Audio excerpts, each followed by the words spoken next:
Like and subscribe and click the bell icon to get new video updates.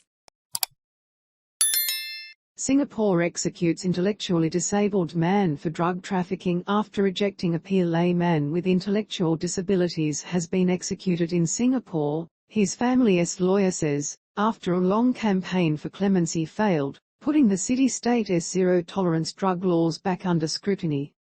Nagaenthran K Dharmalingam, a 34-year-old Malaysian citizen, was arrested in 2009 for bringing 42.7 grams of heroin into Singapore.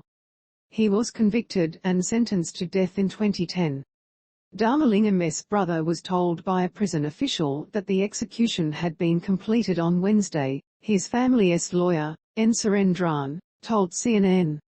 His brother is waiting to collect his body and take it back to their hometown, Ipoh in Malaysia, Surendran said. Dharmalingam's case drew international attention, including from the United Nations, Malaysia's Prime Minister Ismail, Sabri, Yaakob and British billionaire Richard Branson, who decried the court's proceeding despite his intellectual disability. A psychologist assessed his IQ to be 69. His lawyer filed multiple appeals to overturn the execution, arguing Dharmalingam should not have been sentenced to death under Singaporean law because he was incapable of understanding his actions.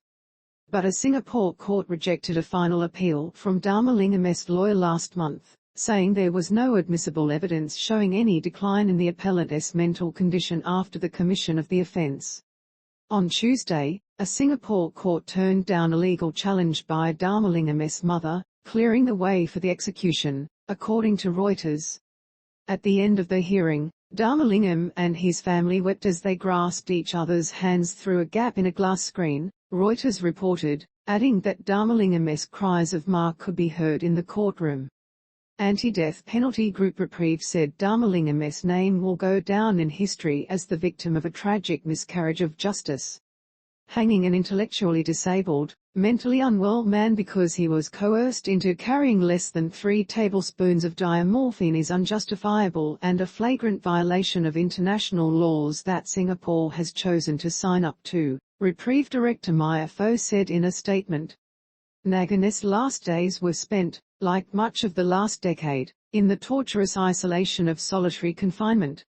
He had to seek the court's permission to hold his family's hands one final time yesterday. Our thoughts are with Nagaenthran's family, who never stopped fighting for him. Their pain is unimaginable. Trafficking a certain amount of drugs results, for example, 15 grams of heroin, in a mandatory death sentence under the Misuse of Drugs Act. It was only recently, and after Dharmalingam's case began, that the law was amended to allow for a convicted person to escape the death penalty in certain circumstances. Dharmalingam spent a decade on death row and during that time his condition further deteriorated, according to his lawyer. About 300 people held a candlelight vigil in a Singapore park on Monday to protest against Dharmalingam's impending execution, according to Reuters.